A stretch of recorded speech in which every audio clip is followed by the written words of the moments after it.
Let's stand up for what's always been best about the Rainbow Coalition, which is people coming together across racial lines.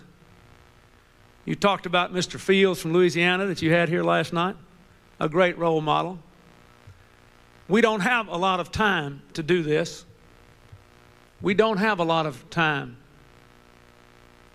You had a rap singer here last night named Sister Soldier. I defend her right to express herself through music. But her comments before and after Los Angeles were filled with the kind of hatred that you do not honor today and tonight. Just listen to this, what she said. She told the Washington Post about a month ago, and I quote, "If black people kill black people every day, why not have a week and kill white people? So you're a gang member and you normally kill somebody? Why not kill a white person?" Last year she said, "You can't call me or any black person anywhere in the world a racist. We don't have the power to do to white people what white people have done to us. And even if we did, we don't have that low-down, dirty nature. If there are any good white people, I haven't met them. Where are they? Right here in this room. That's where they are." I know she is a young person, but she has a big influence on a lot of people. And when people say that, if you took the words white and black and you reversed them, you might think David Duke was giving that speech. Let me tell you, we all make mistakes, and sometimes we're not as sensitive as we ought to be. And we have an obligation, all of us, to call attention to prejudice wherever we see it. A few months ago, I made a mistake. I joined a friend of mine and I played golf at a country club that didn't have any African American members. I was criticized for doing it. You know what? I was rightly criticized for doing it. I made a mistake. And I said I would never do that again. And I think all of us have got to be sensitive to that. We can't get anywhere in this country pointing the finger at one another across racial lines. If we do that, we're dead, and they will beat us. Even in Reverend Jackson's new math of this election, it's hard to get to a 34% solution or a 40% solution if the American people can be divided by race.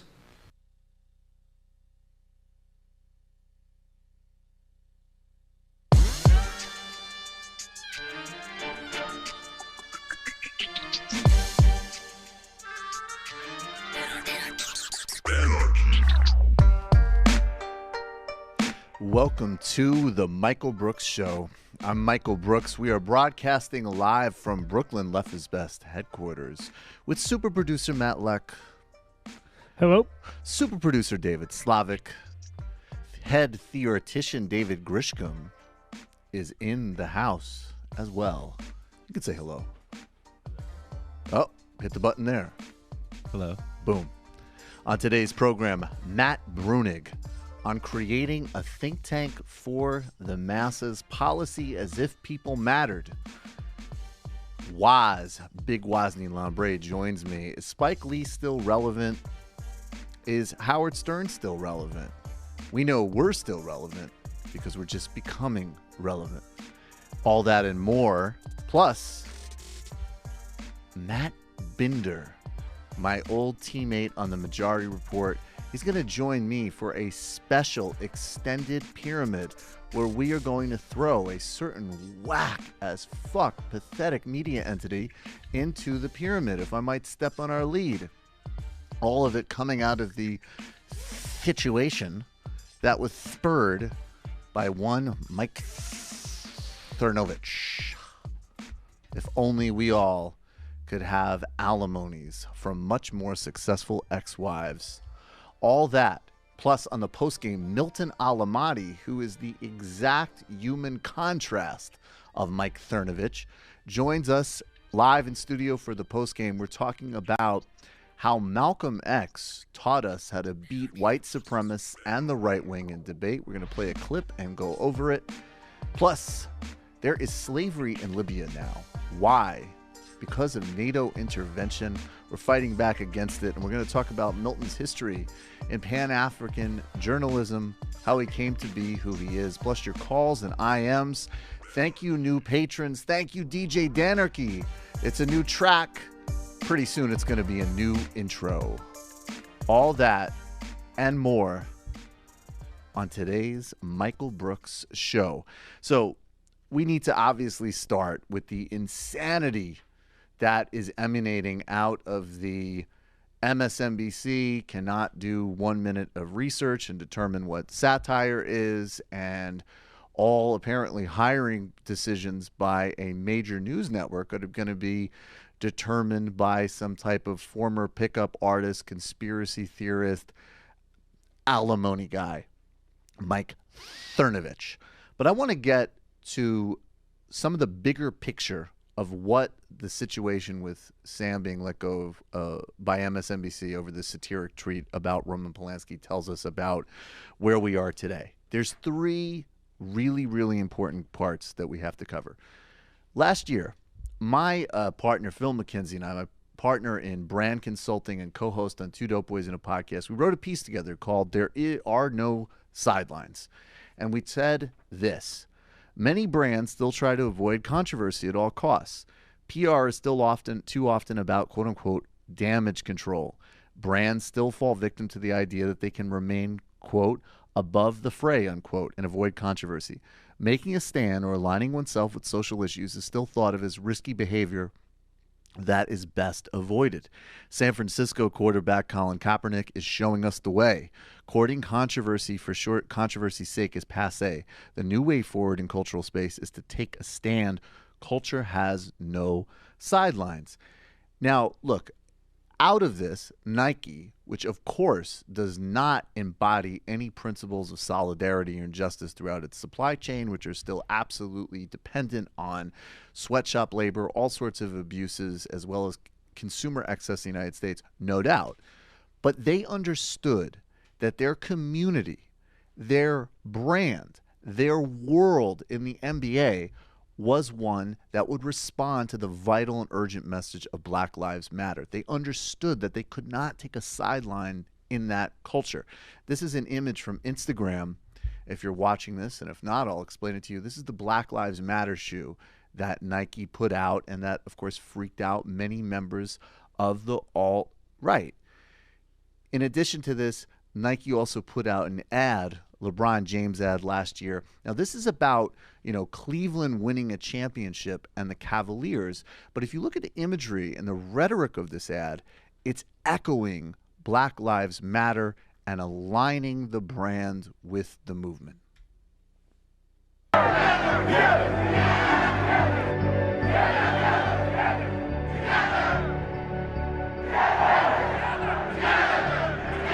Go right here.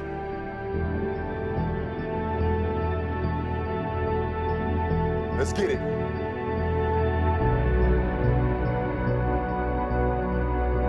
It's all us. Cleveland on three. 1, 2, 3.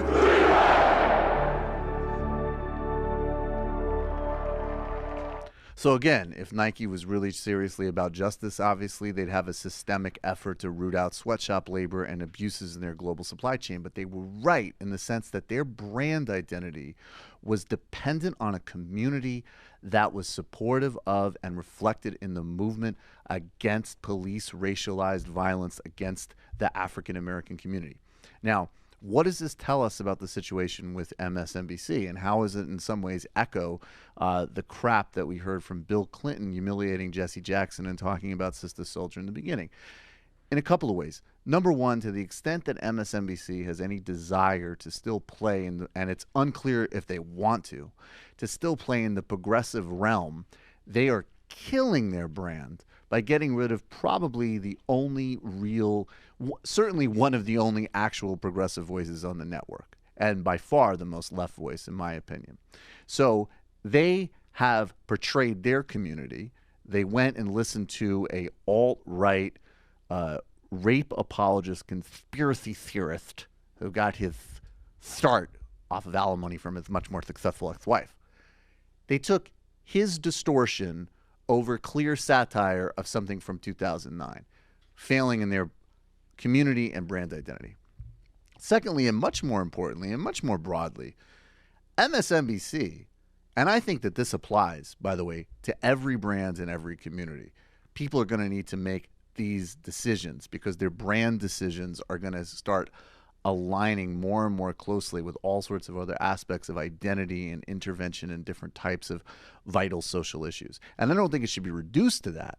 Politics is far bigger than brands, but the reality of the stage of capitalism in our culture is that brands reflect our decisions and who we are and where we invest our dollars. That's just a reality of today's world. But number two, MSNBC is not just selling sneakers or linen. They're saying that they are people who understand the news, how to interpret and present reality. And apparently, they could not interpret and understand and undergo about 1 minute or so of research to determine what was obvious satire. Instead, they got rid of somebody who's been contributing to the network for over a decade to roll for a far-right troll dishonesty merchant. That's a portrayal of every single aspect of whatever residual loyalty they might have had in some type of broader progressive community, and it is a embarrassing, pathetic, very sad reflection of them even pretending to be some type of legitimate journalistic outfit. Now, of course, I have no doubt that even people working in MSNBC's research department could figure out satire. So what they did was they just kowtowed to this because they wanted to avoid controversy. And then, of course, in a classic Andres Escobar own goal fashion, they generated infinitely more controversy than would have happened to begin with. The third point here, which is really important, is that while this controversy is blowing up and it matters to us, people involved in the situation directly, it matters obviously first and foremost to Sam, it matters to Mike Cernovich, it matters to MSNBC, it matters to the kind of journalistic community, and it does in fact matter to the legitimacy of a major press outlet, which has just embarrassed itself. One of the only people happy about this decision is David Duke. So excellent play, MSNBC. Well done. But more deeply, look, there have always been disgusting, loathsome bagmen for America's plutocratic elite. The Republicans are going to go to conference to pass through this tax monstrosity, which is going to be a structural redistribution of wealth upward for America's wealthiest in every way conceivable. If you're making $40,000 a year, you're going to need to pay more taxes and work harder so you can help subsidize John McCain giving an estate to his trust fund baby daughter. That's the structure of this tax bill. And I don't know exactly, I only really know about Mike Cernovich's attempts to be a pickup artist and his alimony from his much more successful ex-wife because he wasn't practicing law, but she was. So I don't really know. But I do know that Breitbart, Andrew Breitbart, James O'Keefe, all of these characters have taken money and are, at the end of the day, just bagmen of the financial elites of this country, whoever they may be. Smear merchants, people who profit off of xenophobia, misogyny, racism, peddle conspiracy theories, and help dumb down the broader American Republic are the handmaidens, the troops, the techno thugs of people whose sole purpose of intervening in public life is to rob you so that they can take what little minuscule bits remain. It's disgusting.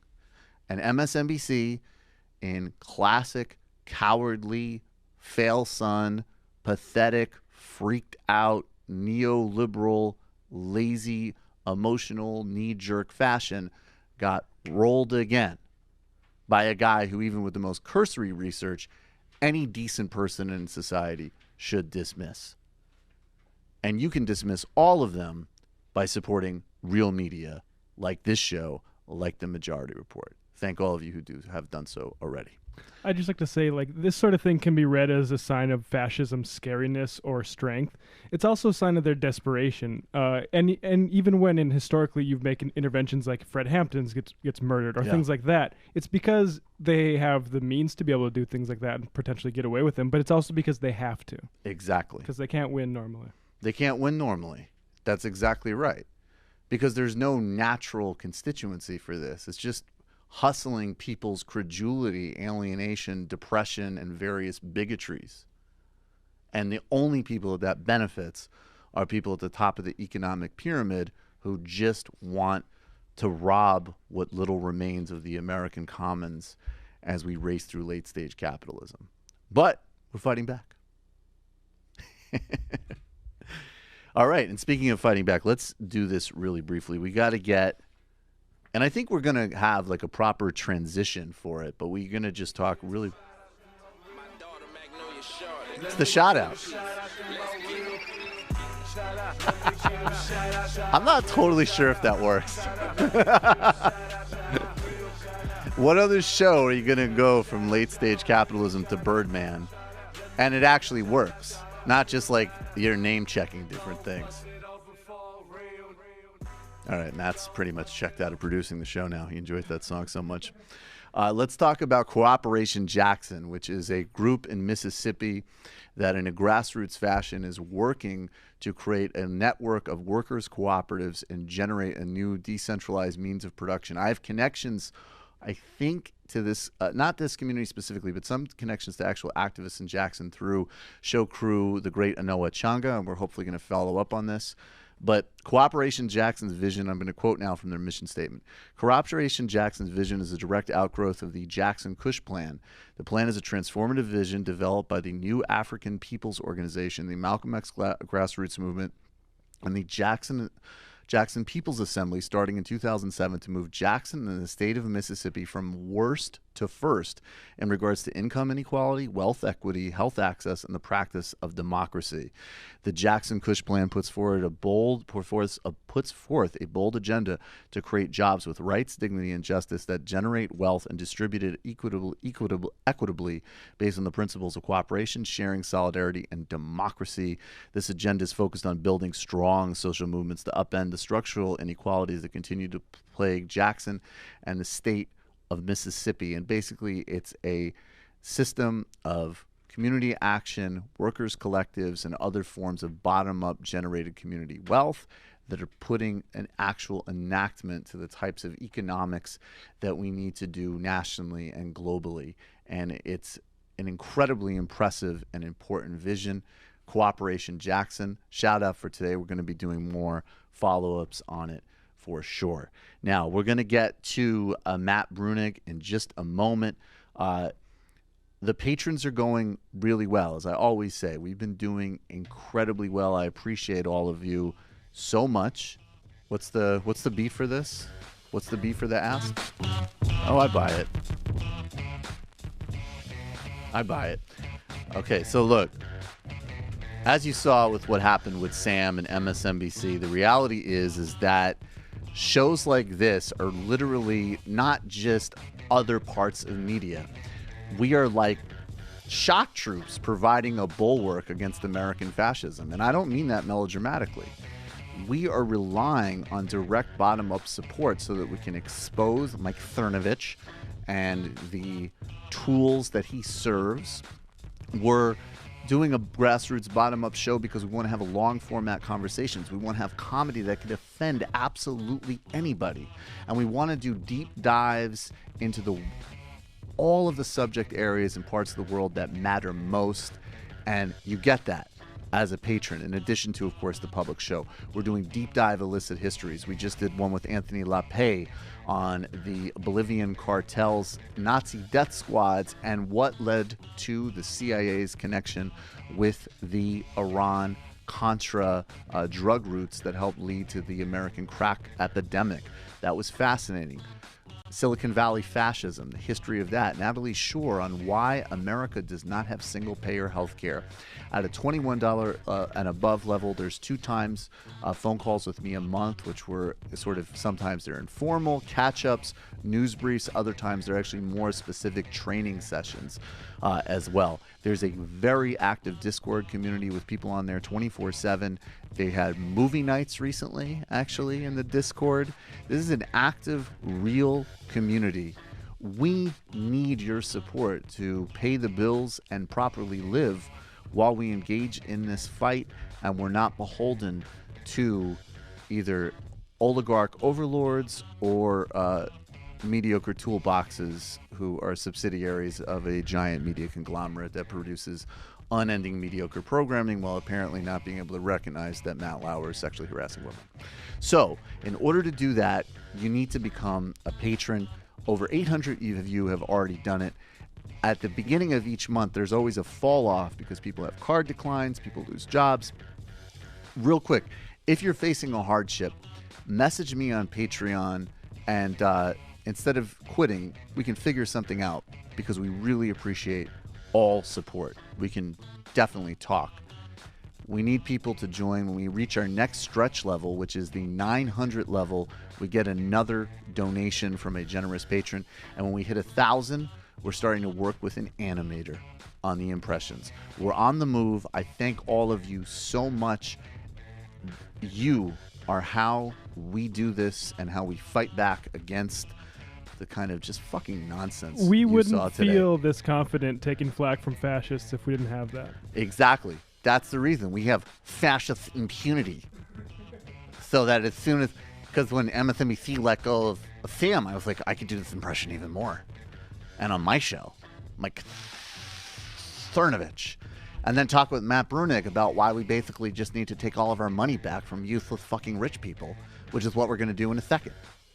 So please, become a patron. I want to thank each and every one of you who have done it so much. We have a patron in studio visiting us today. He's a dude who's made a lot happen for the show. Derek, thanks for being here.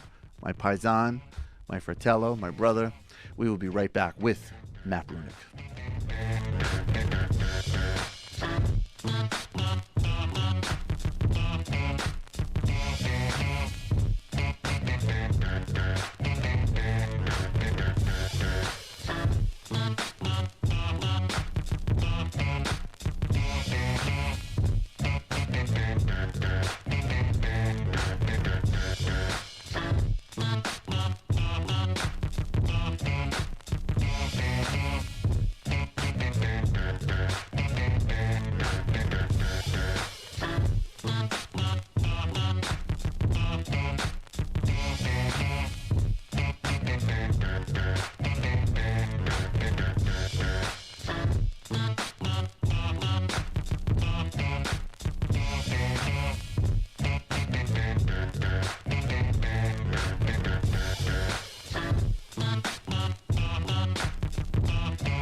Welcome back to the Michael Brooks Show. Joining us now is Matt Bruenig. He's the founder of the People's Policy Project. Matt, honored to have you on the program. Thanks for joining us. Thanks for having me. So, Matt, you know, I think actually if I could just draw from foreign policy for a second, part of the controversy of what's happening in Saudi Arabia right now, and one of the kind of fascinating things to track, is how part of the reason that the conversation about the crown prince is so distorted in the United States is because of a lot of money that flew through the United Arab Emirates to the Washington, D.C. think tank world, which sort of helped facilitate a, you know, at best, very limited narrative about the idea of this guy being some type of reformer, even as there's, you know, obviously incredibly serious problems in what he's doing, not, you know, most significantly probably in Yemen, but also domestically. And I just wanted to tie that to you because I think that what's so important about your work is that some people still think they have a sense of like, okay, we know lobbyists are in the hands of corporate special interests. We know that, you know, PR firms could be enlisted to back bad policies. But a lot of think tanks, and it's not to say that think tanks don't do some good work and there aren't some good people in think tanks, but think tanks can still also be quite compromised by the same systems of money and influence that distorts everything else in our political process. So maybe you could elaborate that and explain how you got to where you are with having a kind of people's funded think tank. Yeah, I mean, like you said, that's exactly right. The think tanks started out a few decades ago as, universities without students is how they were kind of sold. And it does seem like for a while that's kind of how they operated. Some very affluent person would endow an institution and they would hire smart people who would just kind of ponder about policy and provide technical expertise and that kind of thing. And over time, as those think tanks became influential, that opened up a space for people realizing, we could just use think tanks as another vehicle of influence. And so you get money pouring in from special interests, from very affluent individuals, from corporations, from various partisan foundations, and they use think tanks in the same way that you would use a PR shop or a lobbying shop, but because it's characterized as a think tank, the press kind of gives it a little bit more credibility. Like, a major newspaper wouldn't write up a piece about something a lobbyist published, but they will write up a piece about something a think tank published, even if the think tank is being paid by the same people that pay the lobbyists. So because it has this patina of credibility, it tends to have a lot of influence, even though that influence is just as compromised as other money channels. And so my idea with People's Policy Project is let's actually have a true think tank with real money from real people donating $5, $10, $15 a month and, uncompromised from a kind of left socialist, social democratic perspective and see if we can, influence that way. Yeah, so those are the kind of other. Let's go. So the function of think tanks, and I think it's very clear. And you see this. I mean, this Sunday I'll do a little tease. This Sunday on the Illicit History Primer for patrons, Ken Silverstein, who went undercover he faked being a representative, basically, of somebody involved in an oil deal in Turkmenistan, and he got all of these lobbying firms were quite excited to essentially work on an account with him to airbrush the image of a dictatorial regime. But one of the things that the lobby said was that they had close ties with think tanks. So one aspect that I think you're highlighting really well is that think tanks can kind of play the sort of, the kind of starched shirt version of PR, and that's actually really straightforward. That's just like, if Pete Peterson or some other kind of like austerity crazed plutocrat wants to come up with a new justification for destroying the social safety net, he can kick money to some mainline think tank and they'll do some, forum on, the budget crisis or whatever it is, and then kind of generate publicity and heat around it. But isn't the other part of think tanks too is that they literally are, in some cases, kind of policy shops for Congress people. So I'm wondering how you're fitting in on that end as well. You're getting away from the moneyed aspect. Are there people in Congress? Is there anything in congressional interest right now in terms of policy that's actually generated for the good of people and outside of that kind of matrix? Yeah, you're right. I mean, one of the other functions of think tanks is as basically auxiliary congressional staff.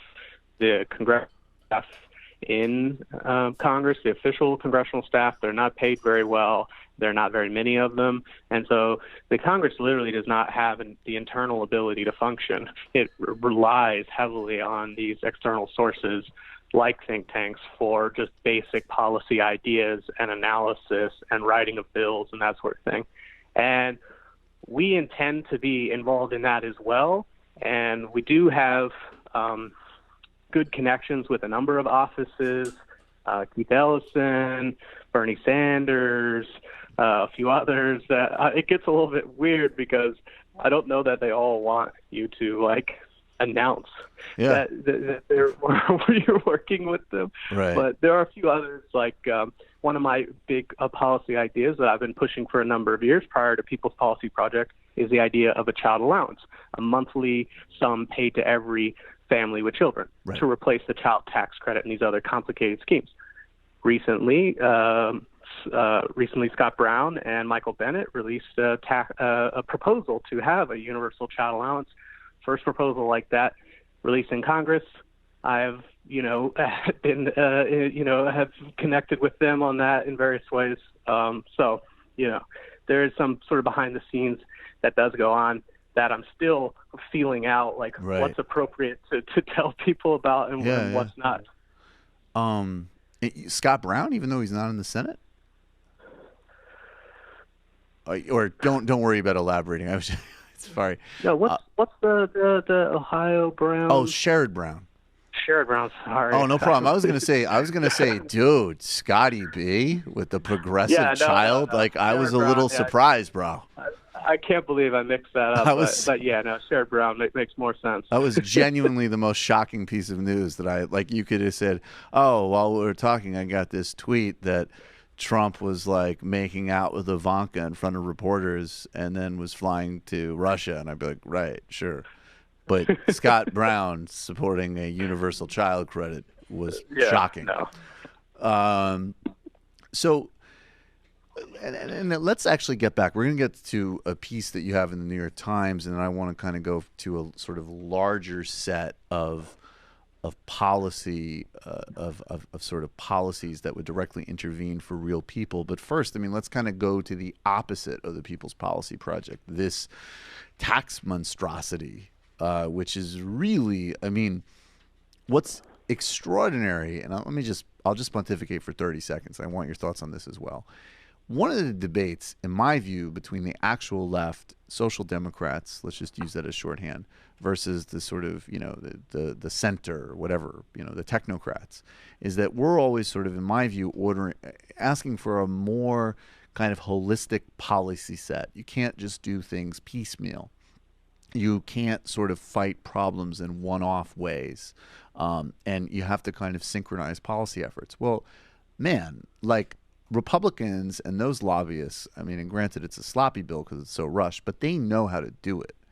This is an integrated assault which would implicate everything from, first and foremost, obviously, accelerating inequality, but even down to potentially putting limits on what states could do in order to circumvent these savage cuts in the social safety net. So, I mean, maybe elaborate on the kind of how you view it politically and then sort of what's in this bill. Yeah, I mean, I think that's right. The Republicans do not have the same incrementalist, cautiousness of Democrats. They're very willing to say, you know what, we want to absolutely slash the corporate tax rate to be one of the lowest in the world, and we're just going to do it. And who cares if it causes deficits or debts, or we don't really care about that. Our goal is to cut corporate tax to the bone. We're going to do it, and then they do it. Whereas the Democrats take a lot longer and end up in some compromised position, even though all the compromising is done internally because they don't get any Republican support for their bills anyways. Right. So it's a kind of they're much more clean on their politics. They care about getting it done as opposed to kind of the procedural compromises that Democrats get into. In terms of the substance, I mean, I think that the biggest part of this and the whole point of this is they're cutting the corporate rate from 35% to 20%. And from there, that's basically the bulk of it. And then there's a lot of cleaning up around the edges to try to raise revenue to offset the huge amount of revenue that will be lost by that. And so you get things like eliminating the state and local tax deduction. You get things like capping the mortgage interest deduction. You get a lot of really small bore stuff like taxing graduate student stipends and on and on. But the net result is the very, very rich, the top 0.1% in the Senate bill stands to get a tax cut on average of $208,000 a year, and the poorest 20% will pay $10 extra in taxes each year. So that's sort of the on both ends, and then in the middle it just kind of walks up the ladder.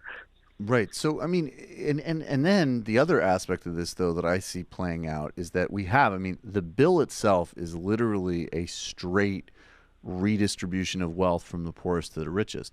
But when people like Bob Corker, who come out, or Jeff Flake, and they do all this sanctimonious nonsense about how, they're so concerned about the deficit, which, like, the fact that the press still takes seriously the notion that Republicans care about the deficit, or even that the deficit is remotely important compared to these other issues, is embarrassing.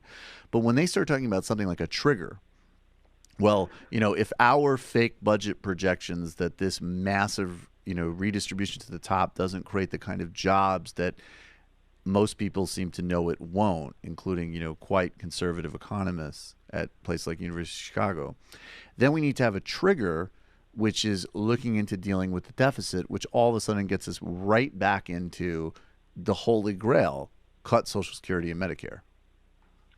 Yeah, I mean, I actually think if you were trying to be sort of completely honest about what's going on here, you wouldn't analyze the tax bill in a vacuum, which is how most of the coverage has gone so far. In a vacuum, the tax bill basically cuts taxes really, really high on the rich and cuts taxes very, very little on the poor, and then the very poor pays a little bit more.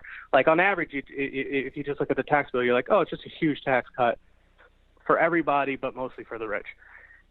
But like the actual game is a two-step game: cut taxes and then come around on the other end and cut benefits on Medicaid, Medicare, Social Security, and that's where the real redistribution is going to happen. Cut right. benefits on those people in order to fund these tax cuts for the very affluent. Right. So they're thinking strategically. I guess this is the thing. Like, as morally grotesque and as horrifying as this is, like, this is they're synchronized in how they do it. And this is like, we need some type of large-scale counter-argument, both because it's necessary for saving a lot of people's lives and improving this country's well-being, but also because it's like, how can you possibly match up such a sort of coherent and fully spread worldview and way of doing things with kind of one-offs? Yeah, I think what the Republicans are on track to do is something that they have been planning to do for 20, 30 years, basically. And they have a window, a really strangely created window, and they're going to try to push it through. And It's been the same thing forever. Block grant all of these benefits, as many benefits as you can to the state. Privatize Social Security, privatize Medicare, cut taxes massively on the rich. That's been the program for decades for them. And they haven't had a good window to punch it through, and they finally do, and they're doing it. The equivalent window for the Democrats would have been in 2008 to 2010, when they could have transformed and punched through basically anything that they want. And instead, they spent over a year tweaking and twiddling with Obamacare on some faint hope that they would pull in Susan Collins or some other moderate Republican, which never happened. Come on, Susan. Come on. Use up the entire legislative calendar for that. And they didn't get anything else done. They didn't get the Employee Free Choice Act done. They didn't get the DREAM Act done. They didn't get any of these sort of big ticket items. And, if the Republicans are showing you sort of what the Democrats should have done in that period in the other direction. And what they get done inside. So I have no problem admitting that, like, look, I think Obamacare and financial reform were modest improvements, right? And that translates particularly with Obamacare to like very real life outcomes. But it's all within a Republican playing field context. So if Republicans came into power and they were like, we have this massive, ambitious plan for Medicaid and Social Security and Medicare, and what we're going to do is we're going to sort of modestly trim benefits for people, in Social Security and Medicare, people who are already wealthy, and then, Medicaid, maybe we were more stingy with who could get in, which, I mean, that would be a lot because it already is an incredibly stingy program. But the point being, they would be playing inside the context. They come in and they go, we're going to fucking destroy this stuff. Democrats are always, and I think partially it's ideological, and then obviously partially that all of the structural forces, which we were talking about earlier, all favor wealth. And that obviously cuts across parties. Yeah, definitely. The donor class in the Democratic Party, they are progressive in a very moderate way, right? They want to see education improved, especially for disadvantaged children. They want to see health care improved. Like they want to see these things improve, but they don't want to see their taxes go up by, $5 million a year or whatever if they're making $100 million. That they're not interested in that. So that definitely moderates what's possible. It could cut into a hooker budget. I mean, there's things to prioritize, and doesn't that create jobs too? Right. You would think, there's a sickness in very affluent people that makes them think that, well, an extra million or two is really that's gonna make or break my happiness when probably it won't. But that's nonetheless where they are, and you need donors to run. You need donors to run parties, to run think tanks. You need donors for the whole apparatus to function, and so you're kind of bounded by the range of political ideas that those donors are interested in. Yeah, no doubt. So let's start. We have a couple more minutes left, but I would love you to talk about a piece that you published on November 30th in the New York Times, A Simple Fix for Our Massive Inequality Problem. What is that simple fix? Yeah, the fix is called a social wealth fund. Sometimes you'll hear it called a sovereign wealth fund or a citizens wealth fund. The basic idea is that, in a capitalist economy like ours, about 30% of the income each year is paid out to people who just own stuff, not people who are working, but people who just happen to own stuff, who you might call the capitalist class. And the idea is we could get a chunk of that 30%, and instead of paying it out to a relatively small percentage of families at the top of society, we could pay it out to everyone. And so the way a social wealth fund works is the government would create a big investment fund, sort of like a mutual fund that people use for retirement accounts, and would issue one share to every adult in the country. Then they would fill that fund up with stocks and bonds and real estate and other investment assets. And as those assets generated return, the return would be paid out as a dividend to all the owners of the fund, which we all would own the fund equally because we've all been granted one share. And in that way, you can kind of socialize capital income and pay it out equally to everyone. And Alaska has a program like this and has had a program like this since the mid-'70s. It's worked very well there. And that's basically it in a nutshell. Yeah, and this goes back to Thomas Paine, though. This has really deep roots.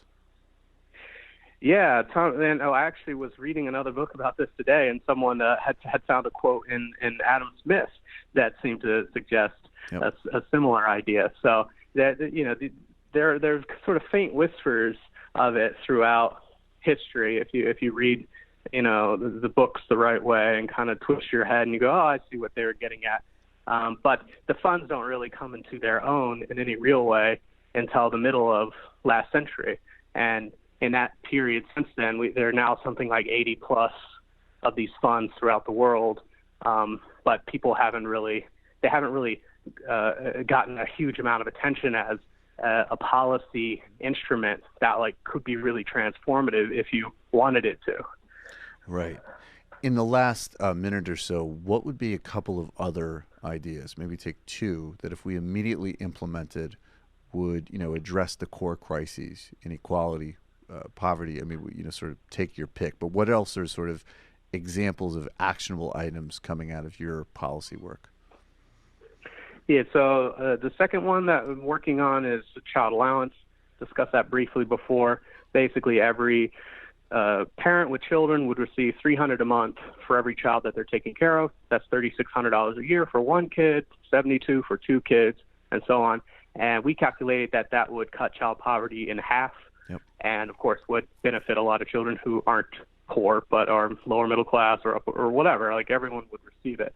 That's a program that exists in a lot of countries in the world, including Canada, which just implemented it, I think, a year ago.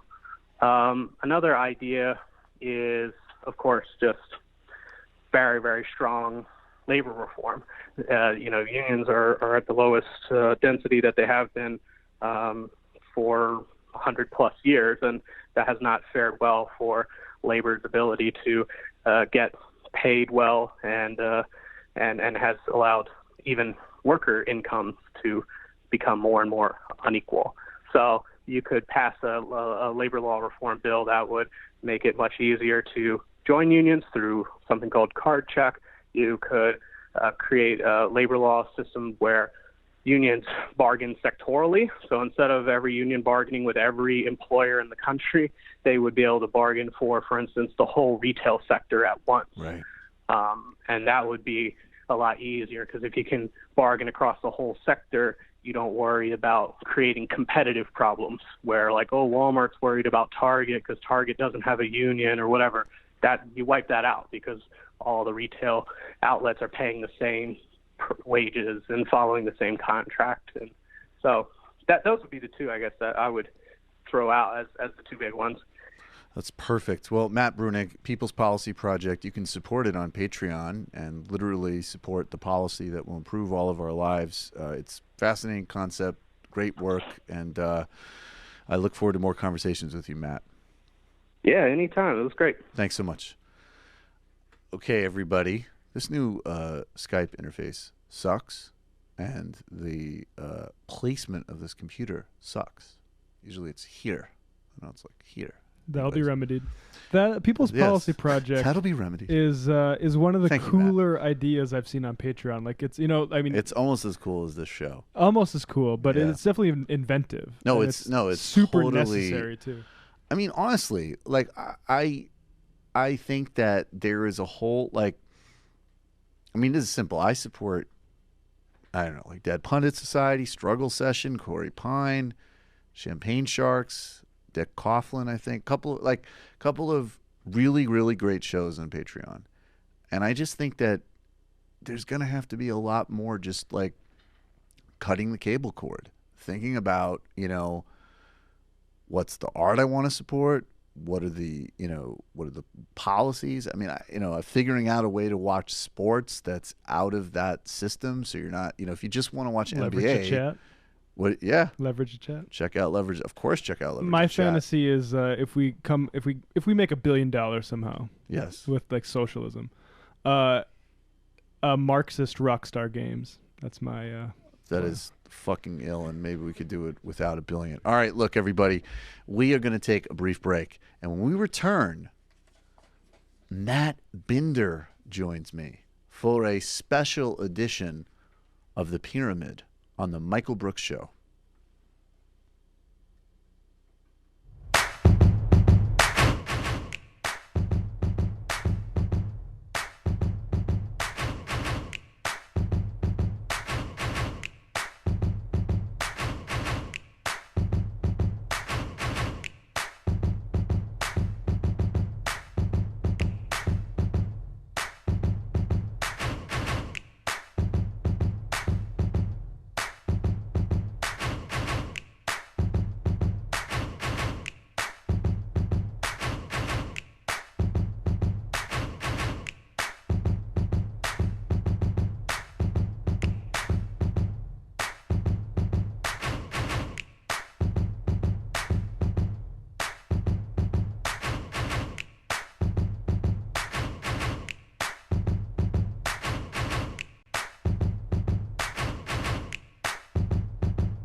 Welcome back, Michael Brooks Show. I'm Michael Brooks. Joining us now is a former producer for The Majority Report, a current Cafe.com employee, and, in spite of his tattoos and attire, a very nice young Jewish man, Matt Binder. Why, thank you. I mean, I don't know if I'm a nice young Jewish man, but a nice young man I'll take. No, really? What are you? Oh, because it's from your dad's side? Yeah, my dad's side. And then, I got baptized, that small thing that sort of hurts your chances of being a Jew. Yeah, but I don't think you're living up to that side of the equation either, so we'll take you. Oh, no, definitely not. I Yeah, definitely am living more up to the Jewish side. Yeah. Oh, totally. Exactly. There was definitely not a – it's a slight – I mean, in this studio, Sam is obviously 80% the Jew. But now but then it was just like 10% me and then 10% you. And now it's like 80% Sam, 10% me, and then we've got like Matt coming in strong with the Gentiles, Matt Leck. And now in my show between David Grisham and Matt Leck, it's a very, very, very Gentile-y show. And then we're the Berlin Wall. Yeah, the Berlin Wall against the chosen people. Exactly.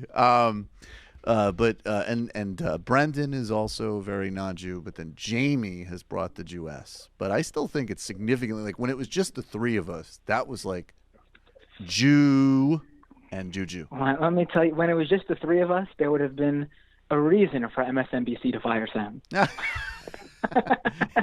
We never broadcast any of down in that studio. We never broadcast any of those conversations. Mike Cernovich is like, I can't believe I didn't have a listening device. Yeah, if only there was some sort of fly on the wall that was Mike Cernovich during those days. Man, hey guys, don't mind me. I'm just going to be here pounding coconut water, spending my wife's alimony recording your conversations. Matt, let's start by let's just remind everybody who Mike Cernovich is. Because the context of this, go jump on in a second, is that MSNBC has put themselves in a position where there's basically one person that's happy. There was one gleeful tweet from a high-profile figure about this. That was David Duke. That's how badly these fucking morons. So talk about Mike Cernovich. When you got the Prison Planet guy saying that MSNBC was in the wrong, then I mean, really. Seriously, what are you doing? Talk about Cernovich for a second, because you've been following this guy for a little while. Mike Cernovich. Can you do an impression? I sort of feel like saying to you and Sam, like, I told you to pay more attention to this guy. Dude, I will say, okay, Matt was giddy with this shit. He'd be like, there's this Reddit thread, and there's this guy who has like a speech impediment, but he takes supplements, but his wife gave him money, and he's saying that people who play video games are gay, but now they're not gay because he's doing, and then he's trying to merge with the Klan or something. And I was like, all right, dude, I don't know what the fuck is going on. I'm going to return to reading about Saudi Arabia. And then Sam was just like, but Social Security, god damn it. And nobody listened. You were right. That's your greatest call you've ever made in your life. Now proceed.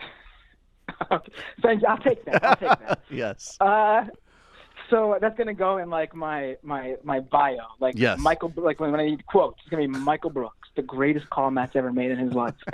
But anyway, so Cernovich was this guy who basically back in the Gamergate time period, right, which was late 2014, when the gamers rose for ethics in games journalism, which basically translated into harass any woman who decided to have a place in the games industry. She made a game where women can't get raped. We're done. That was basically the essence of that whole thing. Right. So basically when the Gawker guys started covering it, one Gawker writer, Sam Biddle, decided to smart guy. I think he's at Intercept now. Satirical tweet. Again, we're basically living deja vu here. Yes. This guy, Sam Biddle, put out a satirical tweet that basically said how, this is what happened when we accepted gamers and their culture into like the mainstream media. I'm paraphrasing a bit here. But then he followed up with a second satirical tweet that basically said, we need to bring back bullying. And it was basically his joke that, once these guys were no longer I agree. the nerds and the losers, and I'm not being satiric, they became the biggest assholes on the planet. Right. So, right. So basically, Silicon Valley. This Mike Cernovich guy, who was basically known as like a low level like Pope Hat type guy at the time. barely even registered on the media. He had some sort of law blog, and that's basically all he was known for. He came out and decided to use this as a stepping stone for his career. We have. And he basically, I just need to say for people who are going to listen on this later, we have Biddle's tweets up now. Ultimately, hashtag Gamergate reaffirms what we've known to be true for decades. Nerds need to be constantly shamed and degraded into submission. Bring back bullying. It's a great tweet. And they were, and by the way, for anybody from MSNBC who might be watching, they were satiric, and our enjoyment of them is ironic. Anyways, go ahead. Yes. So Cernovich basically, out of the blue, challenges Sam Biddle to a boxing contest for charity to defend the gamers, and that was literally the beginning of his path to stardom in the right-wing world. Right. That set him. So now this guy is connected to the Trump administration. That's the joke I've always used with Matt. Is I was always just like, you know how like Matt would say like, there's this guy who has like a swastika across like an emoji that he took from Grand Theft Auto 3, and he tweeted that girls that program should be raped or something. Remember that? Some like random character like that on Twitter, not Cernovich. It was just like somebody in that milieu. Like now that guy is the director of Homeland Security for the Trump administration, essentially. Yeah. Like that's where we're at in history. I remember telling you back in 2014, man, I can draw a direct line from boxing for charity to defend misogynistic gamers to the White House. Yes. Yes. So, but let's, okay. So boxing for charity, whatever. He had an opportune moment to try to, get some fame. I think actually if you read about Cernovich, and because even us as like hardened socialists have a little bit of compassion. I mean, the guy is like, he's a sad character, and he was looking for notoriety, and I don't know how far his much more successful ex-wife's alimony will take him.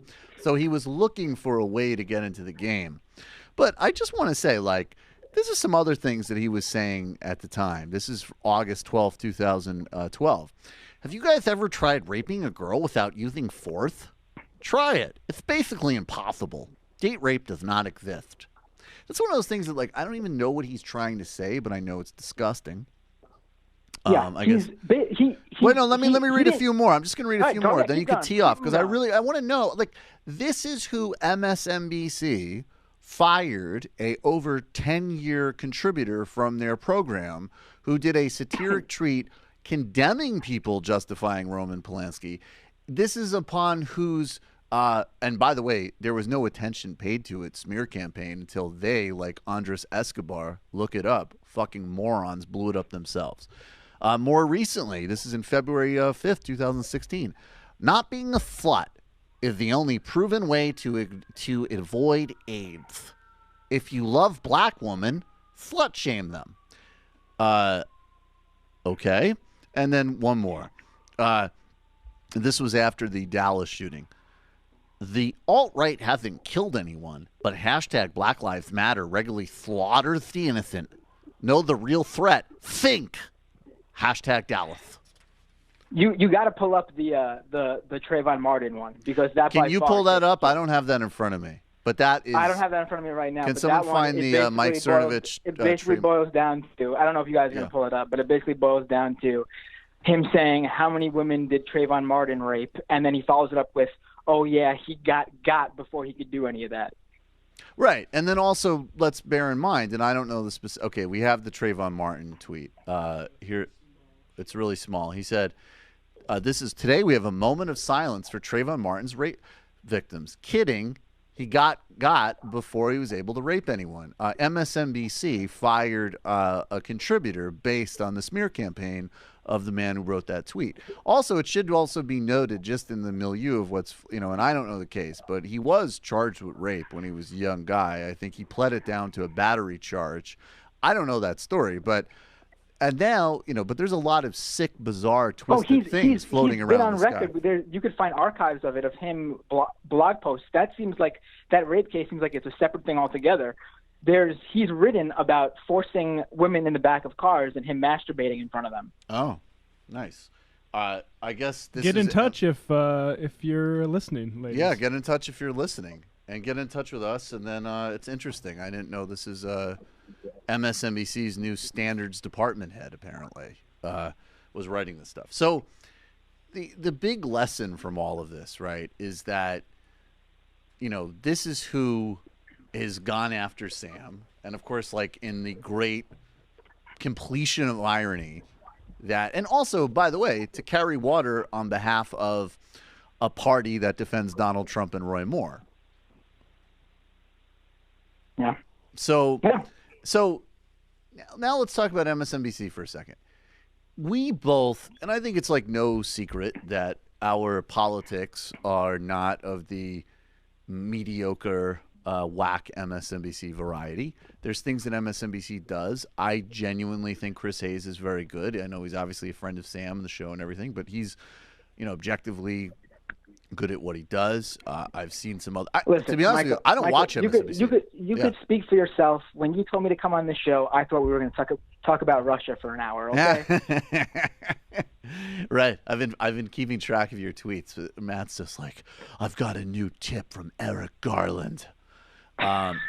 So yeah. Bernie Sanders is a secret Russian agent. I know for a fact. Bernie Sanders, who totally otherizes women, is a nasty old Jew who shouldn't have bothered Hillary. That's like the greatest of like hashtag resistance tweeting. But in all honesty, MSNBC's lame. It's corporate. It's Russia obsessed. We know this stuff. Did you think that they would fold like a non-assembled cheap suit for the, promoter of Gamergate, Trayvon Martin tweet, alimony guy? I got to tell you, I did. I did too. Yeah. Exactly. And what does that tell you? I mean, what more do people need to know about the state of this network? I mean, it's very true. It's specifically because I thought this, because it was Sam. Yeah. He was expendable because he was by far the most liberal, most progressive, most left of the MSNBC contributors, at least that I could think of. Oh, no. I mean, and also, and just bear in mind, Brett Stevens, I believe, who is a New York Times columnist, who is just the pinnacle of what this certain type of sick moron liberal likes, which is like a horrible Republican who writes into support of every atrocious policy imaginable, including, I would say, blatantly bigoted things against Arabs. He wrote a piece sort of calling into question, I believe, the severity of the college rape problem. It was an interview with Jeff Stein of Vox. Right. Okay. He actually said it to Jeff Stein of Fox. So MSNBC fires Sam over a 2009 tweet condemning and mocking people defending Roman Polanski. Which, by the way, was done on MSNBC contemporaneously with that tweet defending Roman Polanski. Exactly.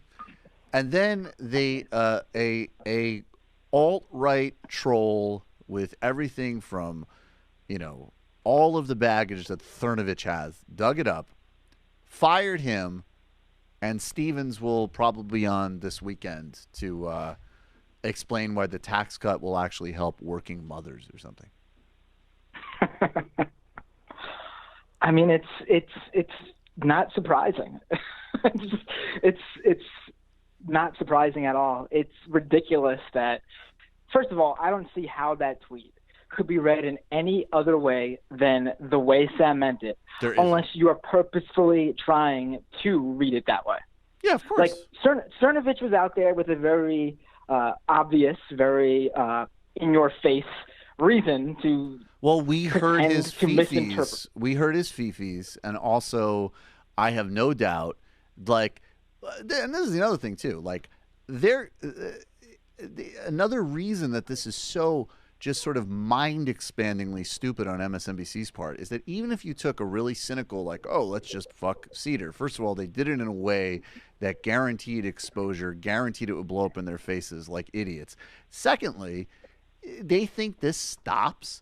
They think that people who've built their whole career on trolling and rolling like morons in quote-unquote liberal media are going to stop after they got a scalp. they're on to the next. Oh, yeah. So Yeah. there's, I mean, so there's no way it stops. Literally like an hour after, not even an hour, like literally minutes after Cernovich was celebrating getting Sam fired, he's on there looking up Michael Ian Black's old tweets. Exactly. And this, well, and it's going to go after ultimately anybody who is speaking out against Roy Moore, who is, like, in my opinion, almost no doubt a pedophile, anybody who's going to talk about all of the allegations of sexual assault and rape against Trump, anybody who's going to speak out, because Are we ultimately, sure the entirety of Roy Moore's 30s wasn't satirical? I will say it was very. I mean, I think in his defense, getting people just get banned from malls at the drop of a hat. You know, I mean, literally, the guy wanted to sign. The guy wanted to sign some yearbooks. What the fuck? You get banned at a mall for like skateboarding as a teen when you're not supposed to be like grinding on the rails, and for being like a 30-40-year-old harassing little girls. Yeah, those are your three jobs if you're a mall cop are shoplifting, kids skateboarding, and Mr. Moore, you cannot buy cotton candy for $2 anymore. One for yourself. So, Matt, as you know, I said last year that Robbie Mook should be locked in a pyramid. It is now a regular feature of the Michael Brooks program. I was very happy to have this mini Eminem reunion. We'll have much more in the future, obviously. But I wanted you to be with me on this one when we lock this utter paragon of mediocrity, cowardice, stupidity, own goalage, Andres Escobar hood of media, amoral, pathetic, craven capitulation to alt-right trolls, failing MSNBC in the motherfucking pyramid. Let's play the graphic from our friends at the Institute for Progressive Mometics.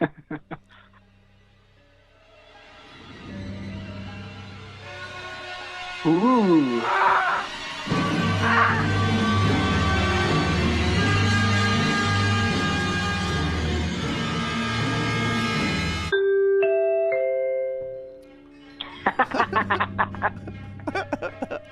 Well done. Yeah, I mean, at the end of the day, MSNBC and Cernovich are going to realize that what they did for Sam was only the best case scenario. Well, they also, and for me, because now I can do the impression a lot more, like Cernovich, suffering suckadash. Matt Binder, talk with you soon, brother. Take care. All right, man. Thanks so much. All right, everybody. We needed to do that. I thought it was well executed. We are going to take another brief break, and then we're getting to the heart of the matter. Big Wos crew, 1 week after his super producer, conspiracy theorist aficionado Jade Hoy, called out Matt Leck for his closed thinking on the moon landing, Wos Lambre joins us. We'll be right back.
Welcome back to the Michael Brooks Show. Joining us now is crew, Big Wos, Wosny, Lambre. He is on Leverage the Chat. He co-hosts a bunch of shows there, including, most importantly, Wos Speaks. Wos, how you doing, man? I'm good, Michael. How are you? Matthew, what's up, brother? Hey, Woz. I'm good, man. It's been a crazy couple of days here. Yeah, I can only imagine. Yeah. I've seen the I have no words, dude. Do you? You really don't have any words? What would you do if Mike Cernovich went after Leverage the Chat? Here's the thing.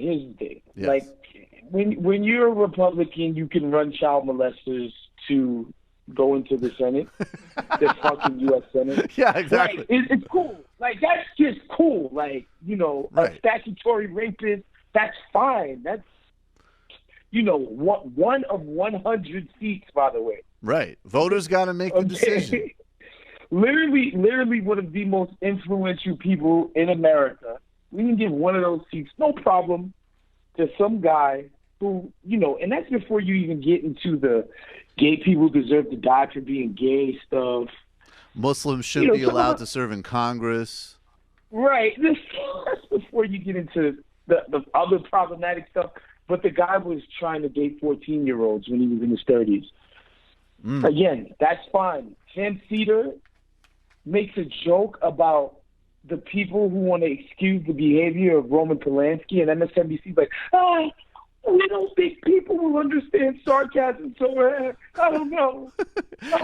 It's actually, you're right, though. I mean, I have been all, because what's so funny is I realized I reached maybe some of my limits here because I'm always Mr. Look, well, part of the reason Democrats suck is because they're corporate, right-wing, mediocre, and they just suck, right? But then they also suck because they're like debate camp nerds, and they're just like, guys, what about procedure? While Republicans are like, we will literally rape your children in front of you for a fucking tax cut for the Koch brothers. We don't give a fuck, right? So I've been like, Democrats need to get a lot more mercenary. But I think that I might have reached one of my limits with child, I don't know. A lot of bitches say things about what happened in their teenage years. Anyways, we got this tax cut to pass. I mean, yeah. I would like to think that if my man, if it came out that Bernie was like, little girl, want to help me on my co-op shift, I might be a little upset about it. Bro, just think about Pizzagate. Yeah. Just think about that. And which, by the way, we never got invited, so we're pissed about it, I completely forgot that Mike Flynn and his son were Pizzagators. I forgot about that. All this shit is related, by the way. Just think, it's Pizzagate. Pizzagate was something they were like, it's out there, so we got investigated, blah, blah, blah, blah, blah. But the Tom Moore stuff is like, come on. Roy Moore, literally, they're like. I mean, Roy Moore. Roy Moore's an ex-football coach. Sorry, Tom. No, that Tom Moore was cool. He didn't do anything wrong. But Mike. So yeah, literally, you have Mike Cernovich on Periscope being like, "You're the pizza parlor," and that's and then these the woman that came out yesterday, she's essentially like, I had a great time dating Roy Moore when I was 17, but I didn't appreciate him lying about it. And they're just like, Jezebels. Yeah. But, dude, yeah. Let me just, finish what you're going to say. Go ahead. No, I just think it just gets exhausted. I know we shouldn't be doing that, but what about a liberal? It's just I get it. We always have to be the adults in the room. We always have to set the example. But sometimes we take it too far. And dude, we don't have to be the adults in the room. We just don't have to be the child molesters. Low bar. Low bar. There you go. We can clear all that. Can I just say, and this is where, because of the fact that I just independently have thoughts like this, and I guess this does relate to the Nation of Islam Obama character. And you and I are going to keep going through this, because, it's all connected, but race and class and how to beat the Republicans and all that shit. And we have some real disagreements about it. But I got to tell you, man, I had the thought the other day. I was like, only in America could a contingent, like, it really does seem like subconsciously a bunch of white people got together and they were just like, you thought that it was an accomplishment to be president. Well, look who the follow-up is. It's like the first person, Anybody like, can do you it. won. Yeah, literally. Like, he just won that race. Well, guess what? The next time we will run the finish line to the person that can't even move. They were like, well, no, it's instead of confronting like, wow, man, I can't believe that there are black people out there that can do this and be this incredible. It's like, well, maybe that job isn't so hard to achieve anyway. Maybe, like, you know, running a campaign and being squeaky clean for your whole life and, like, you know, coming up with policy answers that'll help millions of people. Maybe that shit actually isn't as hard as I thought it was because that black guy could do it. yeah, that's what I say. The black guy did it. What would it look like? Okay, so if we had a cabinet that was like the black equivalent. Let's do a little bit of like modern day Black Bush. Okay, I'll start with this. So Trump's analog is not Nation of Islam Obama. It's World Star Obama. So he's in the White House and he's just like, look, wait, hold up. She's about to pull the bitch's weave off. Oh, and that's Obama. But who in like the black world are like the Flynns? Who the Flynns? The answer's so obvious. Yeah. It's Don King. Yes. His buddy. Dude. It's Don King. That's it. It would be like us getting behind Don fucking King. Like, no black people would get behind Don King ever for anything. Like, it's so like, first of all, the guy went to prison for killing somebody. That's a one. Yeah, and he got a reduced sentence, so he knows how to make a deal. So I'm trying to introduce you how white people think. Of course. We need a deal maker in the White House. Yeah, he made a deal. He beat somebody to death and he pled it down. He knows how to make deals. The guy who made his bones in boxing promoting. Again, boxing probably our shadiest, most corrupt sport. Like, of course, Trump was involved in the business too. Yeah, of course. If it's a corrupt enterprise, Trump has had his hands in it at some point. Real estate in New York, casinos in Atlantic City, boxing. I mean, like, Ivanka. Well, relax. Oh, I needed to do that. Come on, man. Relax. That wasn't bad. That wasn't bad. That was a good line. No, that was great. Of course, Yeah, I enjoyed that yeah, one. But yeah. you know, So, but that's just where we're at. So yeah, but just give me a second more on this to complete the cabinet. So if Don King is the president, because I'm saying, okay, so we got World Star Obama, we got a Don King figure. Who are the equivalent? Like, I feel like the Flynn's is almost like, I don't know, like B.O.B. or somebody, like somebody talking about flat Earth, or I don't know. Who would it be? Well, no, I mean, you would have to get, because OJ's free now. He would definitely have to become like the sports czar. Yes. No, why should he should be in charge of like women's health initiatives? Right. Yeah. Right. Yeah. Another bizarro black person would be somebody who's actually in the government right now. And that's your boy, the Popeye stabber. Yeah. He's like, I work in either scenario, real or fake. Doesn't matter to me. Either way, I'm going to make stupid money on multi-level marketing. Bill Cosby, because he's going crazy. Bill he's old Cosby. and finished. Yeah, but you know, Bill Cosby didn't even get on the Trump train. Respectability. Some people still respect him, unfortunately. I think the only people that respect Bill Cosby are racist white people, and I hate to say it, a lot of Caribbean people. I feel like the Caribbean people would be the contingent of black people that would be like, he does so much for television. I don't know what these girls. I don't know who they are. I know who he is.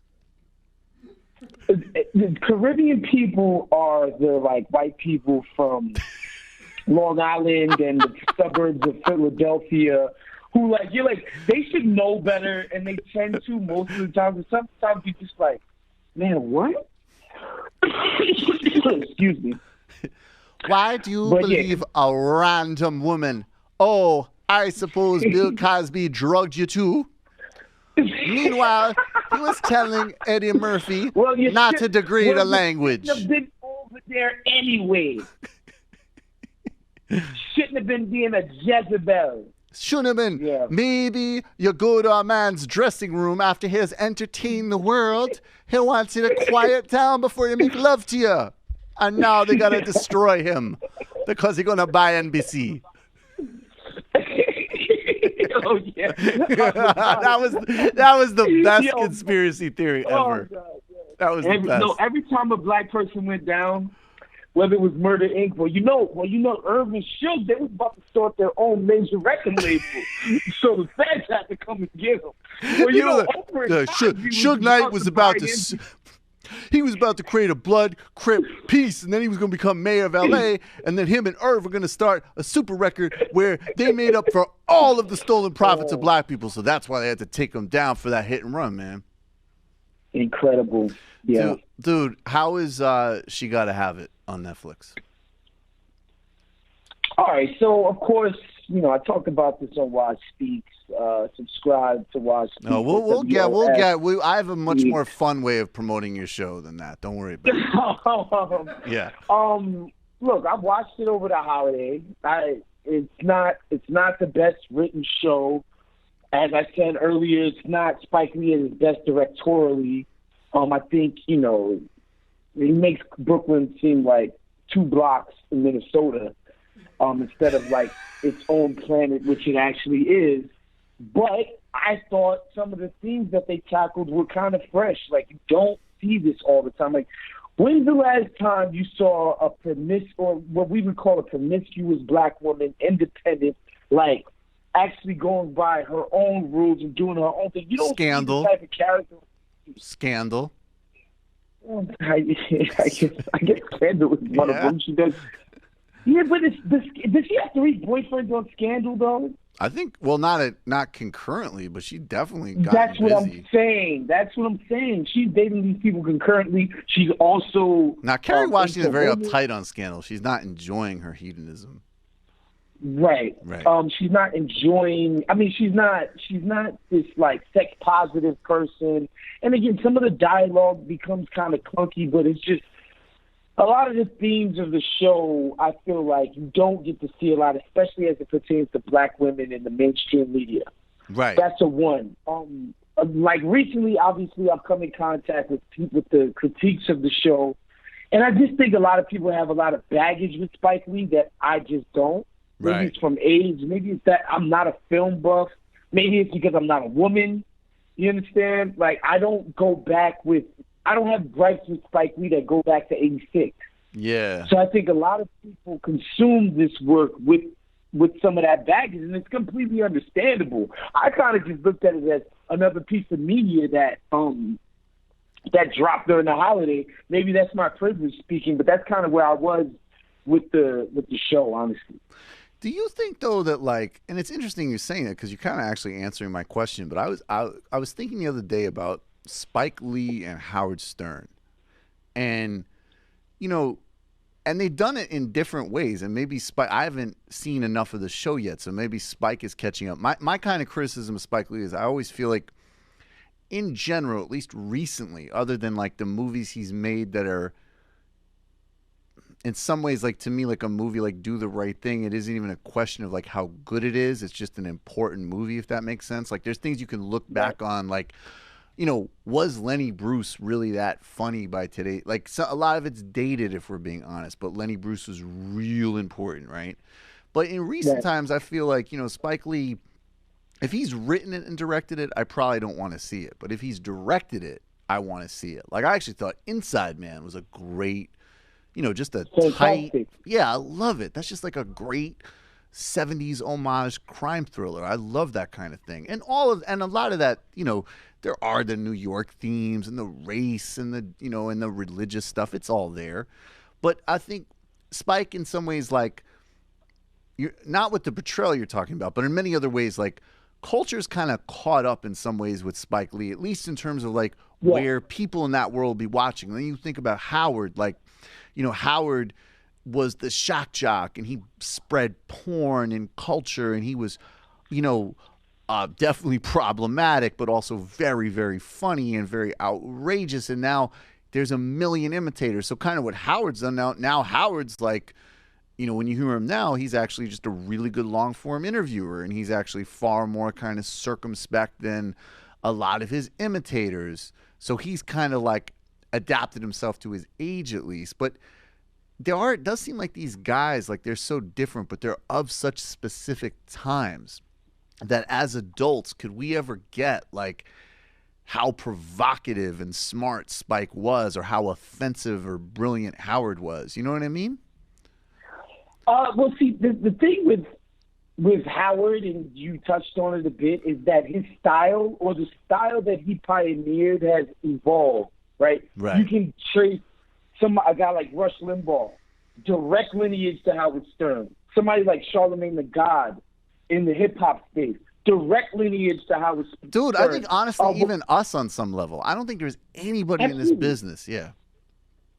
Absolutely. Somebody like Dan Le Batard and Stu Gotch, what they do on ESPN in the sports media space, the way they're just kind of like pushing the boundaries over there at Disney, the way Stern was over there at NBC and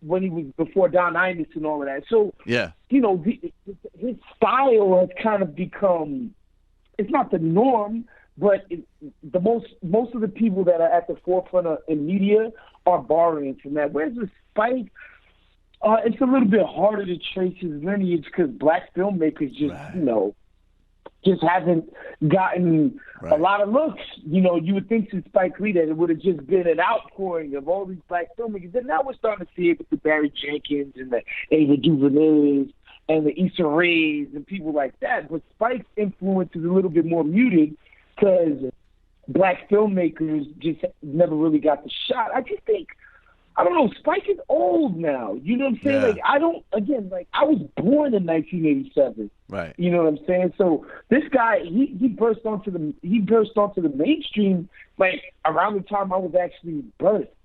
You know, so I don't have the same relationship to this stuff as I do. I think of Spike as the guy who called Tyler Perry's work buffoonery and coonery, which I happen to appreciate. Like, that's what I kind of think of Spike Tyler as. Perry should be in a motherfucking mosque, locked up. Allahu Akbar. So that tends to be my relationship with Spike and his work. But, you know, when you read, especially from women who have been interacting with Spike's work for a lot longer than I have, right? In a way that's a lot different, where, like, you're interacting with a guy who is one of the only black filmmakers, and while he is speaking to shit that affects you and your community, at the same time, a lot of it was misogynistic and, quite frankly, of its time. And so that relationship is a bit more complicated than mine. You know? So I can understand the backlash 100%. Yeah, no, but that's interesting. So it's like, yeah, like Howard could sort of like evolve in a way because all of these people were trying to take that zone, but because still there's such underrepresentation in movies, Spike still sort of has that slot, even though maybe in some ways like unfair to even ask him of that because he just isn't, just literally is not that guy anymore. Right. Yeah. That's and again, like Howard Stern's contemporaries are people like Wendy Williams. Like, think about that. Right. Who is mainstream. Like, she is a mainstream media presence. Yeah, definitely. You know what I'm saying? It's just a lot different for Howard than it is for Spike. But, you know, and again, part of the problem, too, and I spoke about this on Wos Speaks today, is that when you are a black person in the art and making black art, you're burdened with telling the stories of an entire fucking race. It can't be a story from the perspective of Spike Lee. It has to be the black perspective, right? But in reality, that's crazy because it's like the dude's movies are not. I mean, they're so New York. Like, I mean, there's so much experience. They're Brooklyn, in fact. But at the same time, that's the criticism that he's going to get. Is going to be from black women. They're going to be like, "You're not doing our story. You're doing our story a disservice here." Right? Something that a guy like Tarantino or Paul Thomas Anderson, nobody's asking them to be the voice of San Fernando Valley. I think as a former, hitman in LA, Tarantino's really misrepresented me. So I disagree with you, dude. Yeah. So Wos, you keep mentioning your show, which is dope. I've already been a guest on it. I know a lot of people we share, and I look forward. I mean, I want to get on Black Opinion Matters. That's what I'm gunning for on Leverage the Chat. Well, that's the thing. Your name may be Jamal, but if Jade's on there, you can let me get on for a few minutes. Jade is only grandfathered in because he's the producer. That's it. I should be special exemption. How about I come on, but I only talk like Obama? I'm just like, welcome back. Don't sleep on Young Thug. Well, in that case, we might have to make an exception. But Jade is like, how Native Americans don't have to pay taxes? Right. That's Jade on Black Opinions Matters. You know what I'm saying? Many times as we put his job on the line, back in the old ESPN days, he deserves to be on the show. All right. Well, look, I'm a fan of Jade, too. I had Jade on last week, as a matter of fact. And I bumped that last night, finally. It was fantastic. I loved it, obviously. It was dope. And I want to give everybody a taste. Wos Speaks is great. It's part of my regular rotation, for real. Sure. And I am looking forward to doing it. I mean, obviously, going back and forth and just listen. Like, the people you're getting on, the insights you have, all the bridges and tunnels and brilliance you expect from Wos, all over Wos Speaks. But also, I thought this just incredibly insightful piece of dialogue from Jade Hoy, who's really, and you'll hear in this clip, he's a brilliant fucking guy. Jade and Wos from a couple of days ago, Wos Speaks. Check this out. I was, by the way, I don't know if you noticed, but I was on the Michael Brooks show the other day. I did not catch your Michael Brooks show appearance. Not as of yet. Has that dropped already? Yes, it was live. I was on the show on Tuesday. Oh, the YouTube joint. Okay. Mm-hmm. But I'm talking about the pod drop already. Mm-hmm. Yep, the pod is out. Sweet. Because, okay, nice. But what kind of subjects did you guys tackle? We talked about JFK conspiracies. We talked about sneakers. You came up, leverage the chat. And there was one other item. What was the other thing? I think that's pretty much it. Pretty funny show, dude. You guys didn't get into Vegas? No. No, we did not. The Michael Brooks show is funny. I never realized it was kind of like a comedy show.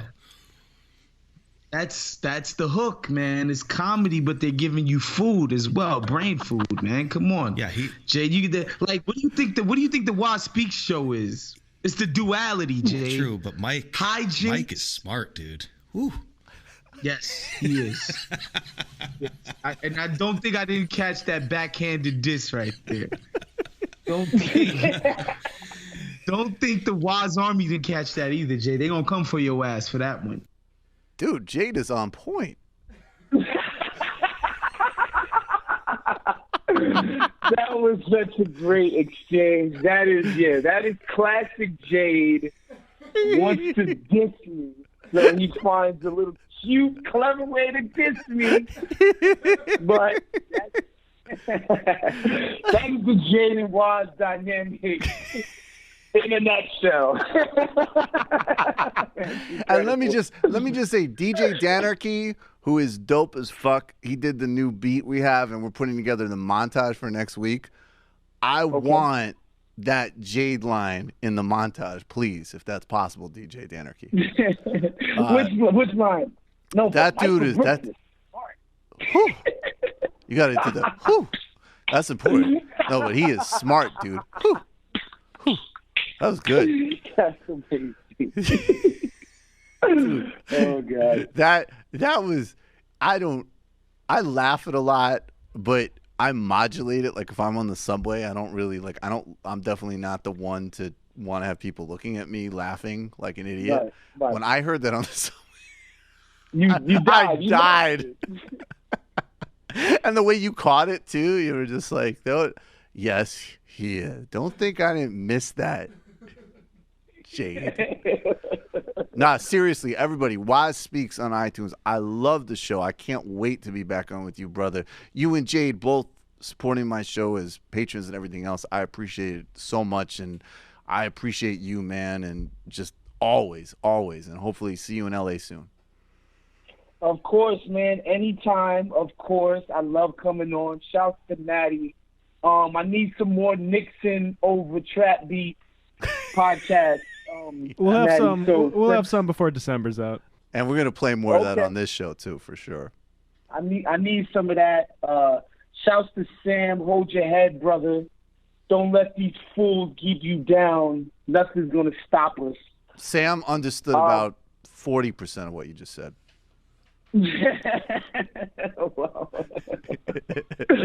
Well, that's good. That's it's not bad ratio.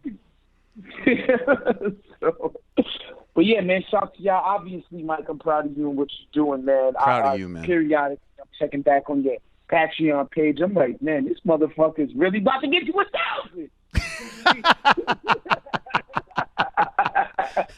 Of course. So every now and again, I check your page to see what kind of progress you guys are making. It's freaking inspiring. I love it, man. Obviously, you my brother. Inspired by you, man. Even more that way. But, yeah, man, I would just encourage everybody who loves Michael Brooks, who loves Maddie, check out Wos Speaks. Yes. Check out Black Opinions Matter Mondays. Basketball Friends, also dope. Check out the Basketball all of Friends. the leverage the chat catalog. Honestly, Exactly. it's brilliant. I've been trying to not go too crazy with the guests because I'm trying to find the voice of the show. Yeah, of course. Which obviously is me, but the tenor, the kind of vibe. Can I tell you something, man? Honestly, because when you started out of the gate really, really strong. It was always strong from the beginning. And a friend of mine was asking me about it because he's also an avid listener of yours. And I was like, well, he's already like a million points ahead of the game. And the only difference is that like on all the other shows, and even when you were like a guest on with me or on Dope Boys or Majority or whatever and co-hosting, on ESPN, like you're a shooting guard and now you're a point guard. And you just took to that fast, man. Fast. Right. Thank you. I appreciate that. And trust me, don't think I don't listen to your shit, Mike. I'll be like, damn, Mike smooth with the shit, boy.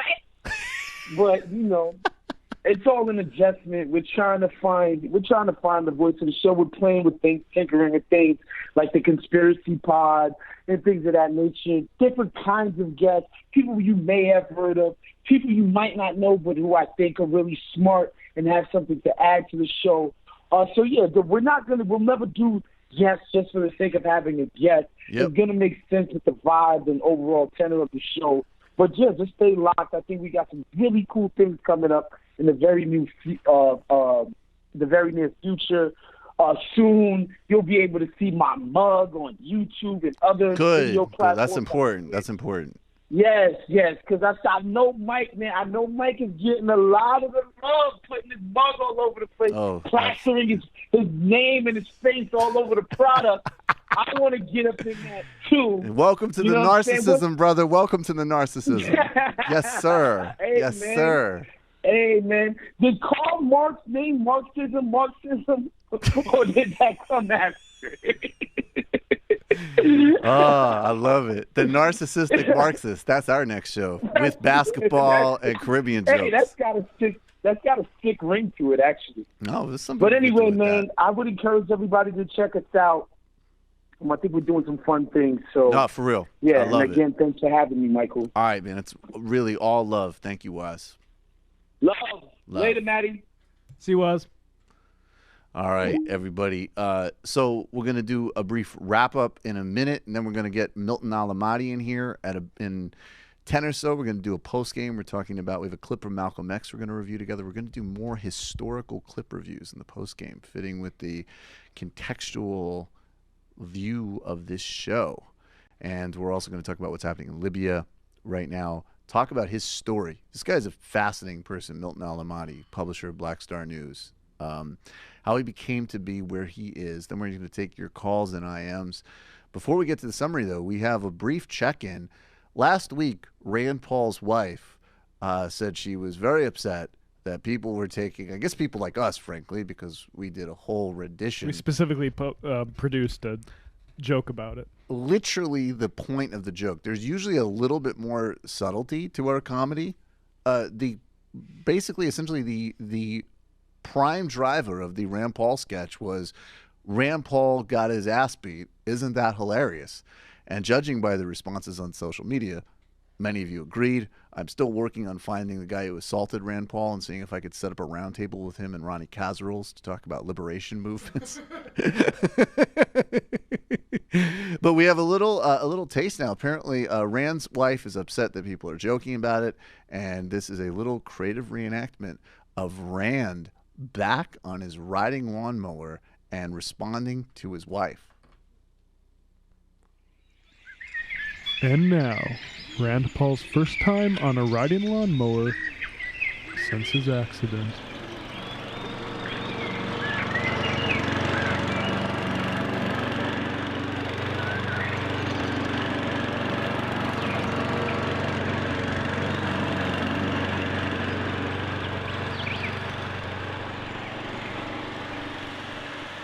I got back to Washington in order to vote for the big tax cut, but I wish we could have done more to make children hungry. It's in the Constitution. And now I'm back here in a lawnmower having practically PTSD because I got decked by my neighbor because I simply asked him if he thought that a Puerto Rican had the intellectual equivalency of a fetus, which is by his own logic. And then my wife goes out and writes to the national press that I got wrecked like a pussy. Now, I did get wrecked like a pussy, but do I really want that to be known in the national press, that I can barely breathe and then I'm afraid, having anxiety attacks before I get back on my lawnmower? I told her to quit it, and then I had a coughing fit, and she said that if I got upset, I couldn't go back to Washington and vote for the Constitution. God, my wife's a bitch. Wait, is that? Oh my God, it's my neighbor. Honey!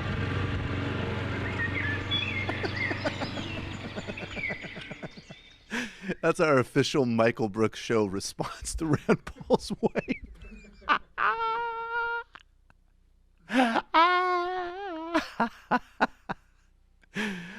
One of the only things I'm really happy about the state of the world we're in today, which is absolutely horrible and incredibly dangerous, is that I don't have to pretend to care about Rand Paul's ribs. Yeah, that is a plus. I hate all sort of animal suffering, frankly, and humans are animals. But fair enough. If anyone deserves to hurt while breathing, it's a Republican. Oh, without a doubt. Look, if I was there, I would help pull the other old gentleman off of Rand Paul and help get him help. But I wasn't there, so I'm just going to bask in the enjoyment of him being like, Constitution! Ah! Maybe he should, go to some independent judicial system to take action against his neighbor. Yeah, exactly. He should go to some private court that isn't recognized by his neighbor to get restitution. Look, folks, as I said earlier, your support is not only what makes this program possible and the Majority Report possible, it's really an essential bulwark against American fascism. And that is exactly what this is. And that is what Mike Cernovich, as silly as he is, represents. We are growing as a show. We're tight as an institution, as an independent insurgent movement, giving you just the best representation and analysis of reality that we can. And we obviously also care about the results. We care about what happens in the world. We care about inequality here. We care about Libya. We care about doing a really, really seriously high quality product in each and every way. Your patronage makes a tremendous difference. Please do it today. Patreon/TMBS, Patreon/TMBS. Keep spreading the word. I know our numbers are definitely growing overall on iTunes and YouTube. People are spreading it. This is a program and a show and voices that I know the world is better off if a lot more people are hearing. I say that with complete confidence and commitment, and that's why I feel so comfortable aggressively promoting it. In the broader context, I want to thank all of you for the support. This is going to give us license to be even more aggressive, more ready, and really just service and promote the interests of you, because that's the purpose of all of it. Thank each and every one of you so much. Pretty soon we're going to be unlocking a little bit of premium content for teasers, but please help us get to that 1,000. That's the first major goal, and we'll get there, and then we'll be on to our next set of goals, such as life. We will be back in about 5 or 10 minutes with Milton Alamati on the postgame. Thank you, Matt. Thank you, David. Thank you, David Slavic. Thanks, everybody. Really appreciate it.